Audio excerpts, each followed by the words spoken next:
Hi everybody, I hope you're all well. It has been a busy week for me. I have had a couple of in-office days this past week since you've seen me, because for a 2-day event thing that I helped organise, so I had 2 days where I was getting in the office for like 7:15 in the morning in order for setup and doing other stuff and everything, and dealing with work stuff that I had to deal with. That I also burnt my lip. That is lovely. Thanks to being in those in-office days, I bought myself a Cornish pasty that was boiling hot, bit down on it, and melted boiling hot cheese decided to stick to my face and burn all my lip. Yay! So I've got a burnt lip as proof that I was at the in-office days. So there we go. What else did I do? I've listened to the 4th steampunk romance book by Nancy Campbell Allen, which I really liked. I was really glad that Oliver, who has been a kind of like secondary character through the first 3 books, was our focus on the 4th book.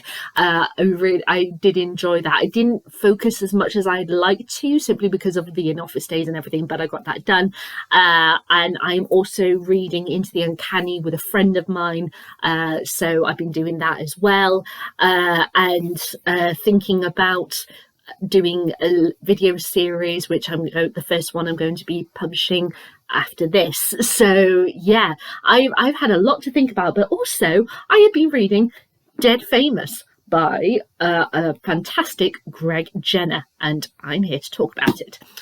So Greg Jenner, you might recognize that name for a multitude of reasons. Firstly, he was one of the historians and sort of like consultants, as it were, for the comic sketch show Horrible Histories, which I am a big fan of. Yes, it is a kids sketch show, but he's got this adult cult following, and I am proud to say I am one of those adults. I absolutely love Horrible Histories. I think it's great.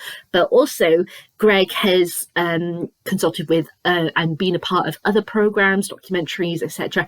And he's the host of the fantastic BBC podcast You're Dead to Me, in which he brings a historian and also somebody who is a comic onto the show every week. The historian talks about a subject and learn a variety of things of a subject, and then the comedian obviously listens to them and takes a quiz at the end of it to see how much they learned. And so it's a lot of fun, just focusing on a certain person or a certain aspect or a certain section of history each week, and have a little fun with it.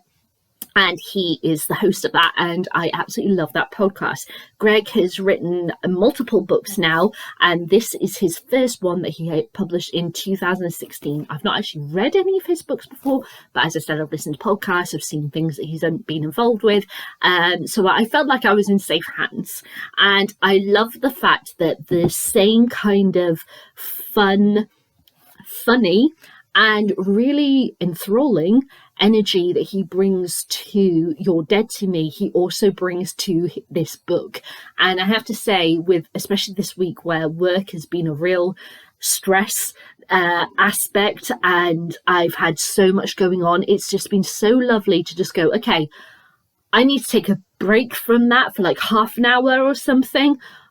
I just want to sit and I want to read a bit of this book, and it just instantly put me in a completely different place, completely different focus of mind, and just allowed me to just completely break away from my work world this week, which was absolutely amazing. So what is Dead Famous? Dead Famous is a non-fiction book where Greg goes through the history of celebrity, actually talks about the definitions of celebrities, all the various different categories of celebrities, and looks throughout history at people who have met that definition and people who don't necessarily meet what you would say is celebrity, but technically they kind of are. And talks about each of them, making cases for each of them throughout this book. And yeah, it goes through this history. Now, the history is not in actual historical order. He talks about different categories and talks about people who relate to those categories. So the time does bounce around between different people. But it's important that he does that, I think, because in order to understand the definition of a celebrity, you need to be able to talk about all of the individual aspects that make that up and then go in the arching definition. Okay, so we've talked about who meets that criteria, that criteria, that criteria, that criteria. So the overarching actually envelopes all of these, but does it actually? So and I love the fact that Greg in this book, he does not just look at celebrity as in actors, actresses, people that paparazzi go for, music stars, etc. He also looks at different things. So people who come to the forefront, and I'm going to say the forefront rather than celebrityism because of the definition again, but people who come to the forefront because of things that they have done, either like acts of bravery, acts of stupidity because they've done or said something stupid, acts of notoriety for being evil, for murderers, etc. He talks about all of these different aspects of the world of celebrities and fame, and really tries to explain that notoriety and being a celebrity are quite different things, but they go hand in hand together. And just to give you an idea of his writing style, I just want to read a little bit of this to you. So, celebrity. Despite its weird spelling, the word glides off the word, not world. Why am I saying world? I am so sorry. I'm going to start that again. Celebrity. Despite its weird spelling, the word glides off our tongues with ease. Yet its meaning is more slippery than a greased-up pig at a country fair. We know what we think it means, but we cheerfully swap it with other words. Stardom, fame, renown, reputation, glory, acclaim, notoriety, VIP, personality. But while these understudies do a perfectly serviceable job, in truth, they're not pure synonyms. They've all got their own subtle differences. We might assume that this is a recent problem and that our confused celebrity lexicon is a linguistic shrapnel of a messy, glorious explosion of the 20th century pop culture. Alas, not. The vocabulary of fameness has come frustratingly vague for millennia. While I'm confident that there were celebs in the 18th century, nobody was called a celebrity until 1849. Originally, the word had meant a solemn ceremony or a major occasion where many people might throng together, such as a coronation or a parade. By the mid-1600s, celebrity changed to mean much talked about and was loosely applied to people. Yet even in 1751, Dr. Samuel Johnson, the man who really knew his way around a dictionary, could only write, "I did not find myself yet enriched in proportion to my celebrity." Celebrity wasn't yet something that he could be. It was only something that he could have. So, as you can see, he has a very relaxed tone of writing and conveying what he means. But I also love the fact that he throws in references where you don't expect, like the pig at the country fair, just in that passage. Then there's a bit like near the beginning of the book where he's talking about someone who came to fame for their acting in the 1700s and compares them to Miley Cyrus and talks about with her fame how she already had a famous father, so she was born into fame, rather than this situation where this person really very much, even though they had their parent was of notoriety, it was in a way because of the way that things were then compared to now. That notoriety was because of a a title that they held. It wasn't necessarily for a talent like with Miley Cyrus and her dad for their singing that she had gone on to do as well. This was for something completely different. And so when this person then moved to acting and became a famous actor, it was separate from the notoriety because of the title. So doing that by going modern examples versus past examples, I felt that was great. And there's even a bit where I thought it was really fun, where he talks about what do you see when you hear the name Elvis Presley? What do you see when you hear the name Marilyn Monroe? And talking about all of these different ways that different people meet a certain mold at a time in your life. So when he's talking about a glamorous woman in a gorgeous gown and everything, he was like, to me, when I was younger, that was Cameron Diaz, but to you it might be Kim Kardashian. And he's like, but I do recognize that some of you are probably reading this many, many years in the future and don't know who Kim Kardashian is, or she could be a robot for all I know. Just things like that, where very much his personality has come through. I also want to give a shout out to the introduction of this. I don't usually give shout outs to introductions, but I love the fact that he talks about the day that he started writing this book was the day that it was announced that David Bowie had died, only 3 days after he had released his most recent album, and the devastating impact it made to him and also to pop culture and how people responded to it. And he was saying it was such a surprising way to begin this book, and I can imagine it really must be. I remember when it was announced that David Bowie had died, and it was really shocking.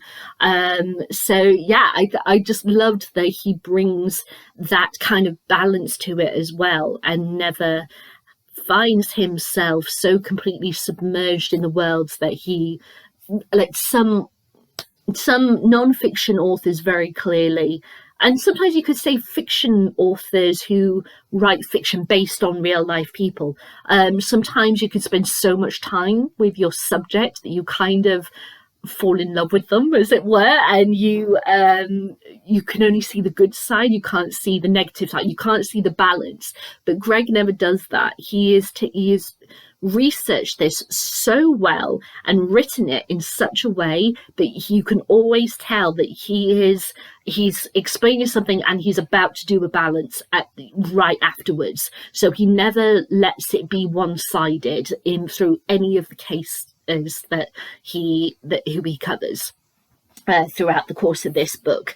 As I said, it was like a breath of fresh air when in a week where I was so busy, I was so tired, I had so much on, and it took me some time, but I got through it, and it was absolutely brilliant.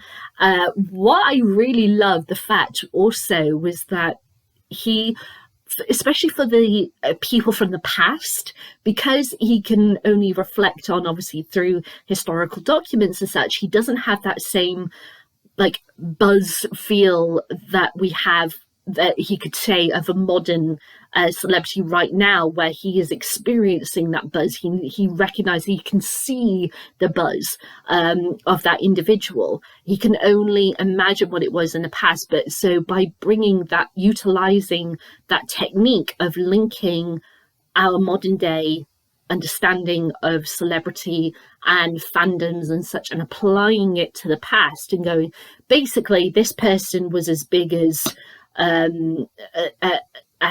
who's like Taylor Swift back in the 1700s. This person was the Taylor Swift of that time, and then you can go, right, okay, I get it, I'm there, I'm with you. It's just so wonderful that he's able to do that in such a wonderful manner. Every single case study, you can tell that he has really spent his time on them. They are his sole focus at that point in the book. He talks about, not just the good parts, or what you might deem to be the good parts of their life, the stuff that we remember them for like their acting careers, etc. He talks about their tragedies as well. I mean, at the very beginning, we meet a person. I'm not going to say who because obviously I don't want to spoil, but someone who became a very famous actor in, like I said, in the 1700s, who basically was living hand to mouth with his wife as they were touring around, at some points living under bridges while she was pregnant, and they lost their child. You know, it was not easy, and it's the sacrifice versus the result, and is it fair? Was it worth it? What is the price of celebrity? What is the price of fame? And of course, obviously, when you bring other things in, such as I said, people who became notorious because of acts of violence or acts of bravery, it's that thing of sometimes people find themselves thrown into the limelight for just doing what anyone would do, or for being thrown to the limelight for something that they felt they didn't deserve to be thrown in the limelight for, or they don't want to be recognised at all for. It was such, the range of stories in this book are absolutely brilliant, and in order to get that balanced view, you've got to go far and wide. And there were many people, he said in the introduction, who he was suggested to look at by other historians and friends and family, who just didn't make the cut. And it wasn't because they weren't interesting enough. Far from it. It was simply because of all of the range of stories. There were only so many people you could fit into this book. It could be like this long by the end of it if you did include all of those as well. So for what he did, for the balance of what he did, I think Greg did a brilliant job with this book. It was so much fun to read and to learn about. And I really like the fact that for celebrity, because it's only 8 or 10 chapters, this book, and defining celebrity, he put them into, I think, 4 or 5 different categories, and then explored each of those categories and talks about, you know, nepo babies. There's, you know, we talk about quite often, I think it's fair to say, amongst celebrity crowds, it's like, yeah, you're only here because of what your mum and dad basically did for your career, that kind of thing, rather than looking at their individual talents. So it's celebrity. It's a messy business. It's full of complexity. It's got full of different definitions, different levels, different things. But overall, it's fascinating to read this and find that we have not changed. We still take them in and glorify them and become fans of them in the same way as we have done for thousands of years. It's crazy. And going back to that page that I marked, I think he says, and I really love this, I think this is a good way to actually kind of wind down this review. A word of warning then, we're about to rampage through 3,000 years of history while playing a challenging game of spot the difference. So if you're feeling a little sleepy-headed, this is a good time for a power nap, coffee break, or an intense burst of star jumps, whatever works for you. Are you ready? Okay, let's begin with the most important question of all, which is, what the hell is a celebrity anyway? Well, it depends on who you're asking. I love this book just had me smiling all the time. I really, really enjoyed this. And I have to say, even though I did, obviously, like over the past couple of weeks, as I said, I've got through steampunk romances, I've got through another fantasy, I finished off the Ken Follett Century trilogy. To have something that was just, after so much Ken Follett writing, I adore Ken Follett's writing. I absolutely adore it, but to have something, I needed something that was a complete palate cleanser. And my God, this was the perfect palate cleanser. I absolutely loved this book. I thought it was so much fun. And so well put together. Literally anyone could pick this up and enjoy it, I think. I've seen Greg Jenner's books, I think, also in the young adult well, not young adult fiction because it's non-fiction, but you know, the young adult kind of right next to the young adult area as well. And I can understand why, because this would be a kind of history that the way that he's constructed it and made it and written it the way that he has, that I think probably this would be a really good kind of like young adult non-fiction book, if I'm honest. So yeah, anyone could literally pick this up and enjoy it. I love the fact, as I mentioned, there were so many different categories, so many different people into variety, so many, it was almost like an explosion of colour.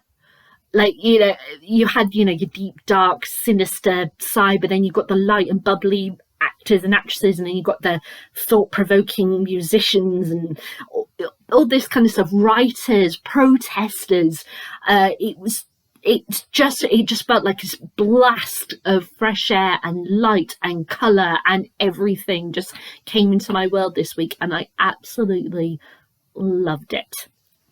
So yeah, I would definitely would like to. I've never actually seen if Greg Jenner's like done almost like, well, not a tour, but you know, done stuff with his podcast You're Dead to Me, sort of like a tour, but done like literary festival events and such. I don't think I've ever actually looked it up, so maybe I should. But yeah, I really strongly recommend You're Dead to Me. If I find the BBC Sounds link, I'll include it in the description below. But yes, time to ask my questions. So, would I read this again? Yes, I definitely would. I really thoroughly enjoyed this. It was so much fun. It was great. Would I recommend this to anyone? Yes, definitely. Absolutely anyone who just wanted a non-fiction book that was easy to read and to get through and was just different. A different aspect of for a non-fiction book. So yeah, definitely recommend this. Would I read any more of Greg's work? Yes, absolutely, definitely. I know he's done I think 2 other books at least, I think, but I'd have to look that up to know for sure. But yeah, those are my thoughts on Dead Famous by Greg Jenner. Have you read this book? I'd love to know what you think. Leave me a comment in the comments box below. Leave me a thumbs up, thumbs down. Time to yell at you decide. And I will be back with my thoughts on my next read, which I think, because it's a thicker book again, it might take me a couple of weeks.